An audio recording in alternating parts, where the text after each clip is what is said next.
Hello ladies and gentlemen, Uncle Matt here. I'm going to show you how to make some canapés.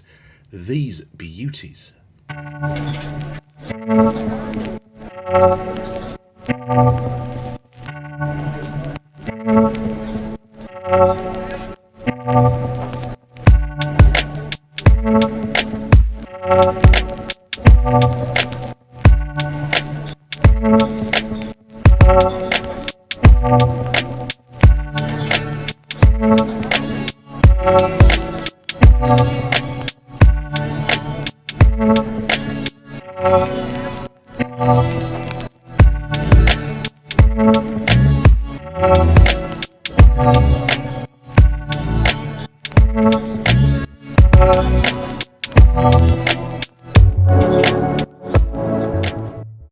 Alright, so for this video we're going to try to get 3 recipes in one, which is a bit complicated, quite hard, but we'll do our best. So you see ingredients going in a pan there. This is for the pork belly. I think pork belly might be just at the peak of its popularity at the moment. Everyone loves it, especially when it's braised slowly in a lovely cidery, honey, spicy solution, which is going to also create a lovely glaze at the end for it. So those are the ingredients. They're coming up to the boil. You don't need to reduce those, you just need to get them flavours acquainted. Alright, just trimming off a little bit of the excess fat from the pork belly and then removing the skin. I know, sin of all sins, but it's going to be extremely difficult to get a nice crispy skin and braising and getting this lovely flavour into it. So we're choosing to remove the skin. I did, and don't worry, I cut it up, I made some lovely crackling with it, and yeah, that all went very quickly, so it didn't go to waste. Stab the hell out of it, partly because it's fun, but also it's going to help all those flavours really get in there. Select a nice oven-proof dish for it to go in that will also hold the amount of liquid. Braising is you have a little bit of the meat exposed at the top, bit of paper, a bit of tin foil to stop it from over colouring, and then 3 hours later you have something as absolutely stunning and beautiful as that. And just to demonstrate there, look at it. Oh, that one bit, that bit's for me. But then no, put it away, Matt.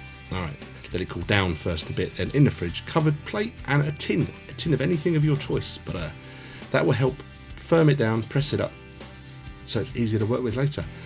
This is after it's well chilled. This is actually a day later, but you know, overnight, whatever, that'll be fine.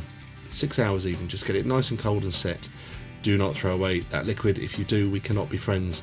That is going to be the glaze. I've decided to just trim off the end. I don't know why, I was being a bit pedantic about that, and then the rest of it I left the odd shapes in, so you know, that's just my mind. Do not cut this too small. About an inch is as small as you want to go. Any smaller, you run the risk of them falling apart later when they heat up. Nice and firm at this stage. Now, what I should have done is, don't do what I'm doing here. I'm giving these a pre-brown off because I think that's going to help. It didn't actually, so what it did, it just made them soft and a little bit harder to work with. Whilst I was cutting those up, that is the liquid reducing, reduce and reduce and reduce. Keep your eye on it. If it burns, you're gonna kick yourself because it's wasted, it's ruined. So just as far as you dare, let it go. So this is in my mind. I was thinking, yeah, I'll get them a little bit brown, and then I'm going to spoon over the mixture, and then I can see no, they're not getting coated. So omit that part that I did. Don't brown them first of all. Just when they're diced up, roll them around in the solution, and then when you pour them back onto the tray like I've done here, you won't lose a few. I only lost a couple, and don't worry, they didn't go to waste. I had them. But you'll get a much better yield by omitting that part of it. There you go. I make the mistakes so you don't have to. When they've gone back in the oven at that stage, and then giving them a nice roll around, make sure every surface is nice and sticky, and then they go back in the fridge. Yeah, there's a lot of going in and out of the fridge in this one. So whilst they're chilling out, let's make some pancakes. Pancake batter, egg, flour, milk. Alright, so while you see me doing that, a little bit of history. A canapé is French. It actually means, believe it or not, which I just researched, sofa, like a settee or a couch. So the idea is we are sitting garnished upon a couch. A canapé is a small, one mouthful, beautiful little bite of something delicious that looks pretty, usually sitting on some sort of piece of bread or cracker or pastry. today's world of different dietary requirements, I'm trying to show you here a way of doing some that do not have the bread, so the gluten-free people can enjoy. But obviously you can always use some celiac friendly bread products, can't you, and pastry products. They're available. Right, so the pancake batter is done. I added a little bit of butter because it's going to make it much better. Give the pan a little bit of a dry off with a cloth, and your first pancake is always your worst pancake. I don't know why. I'm sure there's some scientific reason for it, but I basically just use that opportunity to get the first one out of the way. It's too thin anyway for what we need.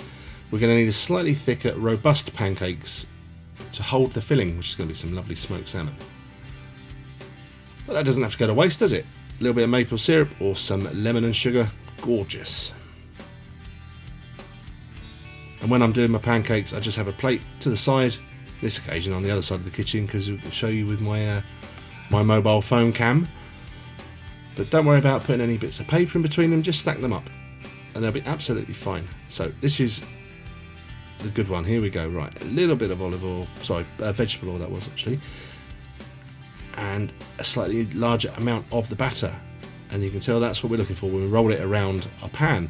And as at that point I'm thinking, Uncle Matt, haven't you got a crepe pan specifically designed for this purpose? And I'm thinking to myself, yeah, I do actually.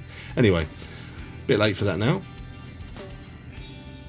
Oh, on pancakes, I'll share a link to a video I made a while ago where I actually tried to recreate the Finder's crispy pancake. And if those in the UK know what I'm talking about, those over stateside are going, what on earth is a Finder's crispy pancake? Well, watch the video and you can see. There's a little trip down memory lane for me. Okay, the pancakes I've just put in the fridge because I want them to cool down while I'm quickly, very very quickly, making the filling.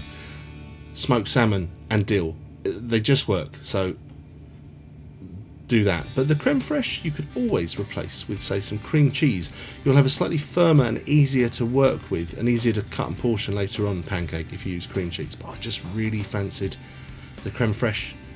So a cooled down pancake, presentation side down because that is going to be the outside. A couple of spoonfuls of your filling, be it creme fraiche or cream cheese.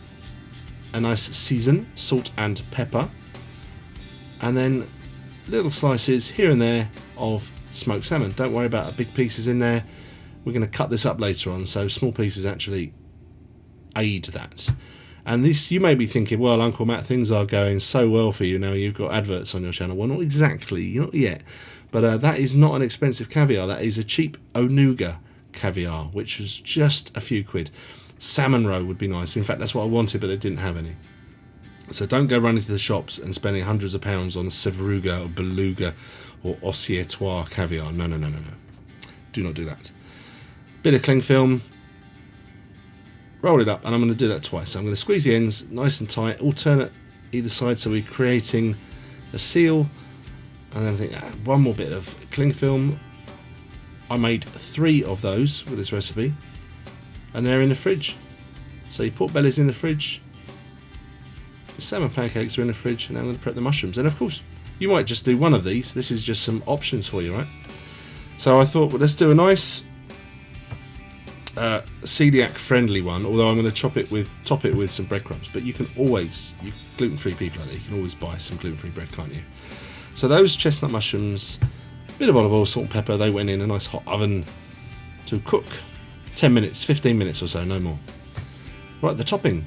So there's panko crumbs, some finely chopped up rosemary, and a good tablespoonful or so of olive oil, and then some cherry tomatoes, reasonably thickly sliced. Thickly, is that a word? Yeah. And then this is some goat's cheese from Wales, Caerphilly. No, don't cut it carefully, that's what it's called. It's called Caerphilly. Right, that goes into the mushrooms. Well, you can see what I'm doing. The juice you can see on the trays, I poured that out of the mushrooms. I didn't want that in these. I don't want them to be too wet and soggy. Sit upon the tomato on top of the cheese, and then if you're using the crumbs go on top of that, and those are going to go in a hot oven for about 10 or 15 minutes, but basically until the breadcrumb is nice and toasty, so keep your eye on it. So secure your pork belly pieces with cocktail sticks, so that's obviously cooled down a bit. If it was hot again, it's going to be tricky to do. And those are going to go in the oven, and they're in there with the mushrooms right now. Whilst I unwrap a pancake, and I'll show you how I do this. So just whip off the ends, and then I'm going to cut this into 3 pieces, and then each of those thirds is going to get cut in half on a diagonal, on the angle, because it's going to look really lovely when it's done. So don't spend too long, don't worry too much about them being perfect. I'm cutting these very delicately with a very sharp knife because the filling is soft because of the creme fraiche. So if you want it to be easier, cream cheese. Now when you cut the angle like that, it looks gorgeous, pretty as a picture. Leave a little bit, like ½ centimetre of the pancake holding it together, otherwise it's going to unravel. And there you go. I decided to get a nice slate because it looks nice, doesn't it? Bit of dill on top, and then scatter some herbs on top of there, and then it's yeah. People are sitting there waiting. They're going, "Come on! It's Christmas time. We're having Christmas drinks and canapés. Where's the canapés?" And you go, "No, they're coming. They're coming." And then you go, dot those around like that. And if you've got obviously dietary requirements, you can always put them on separate platters depending on how many you make. But there you go, ladies and gentlemen. That's 3 really nice, simple, because it won't take too much of your time, canapés that are going to really impress people. So I hope you really enjoyed that video. If you're new here, don't forget to give us a thumbs up and subscribe. I'll catch you in the next video, coming hopefully very, very soon. See you then. Bye.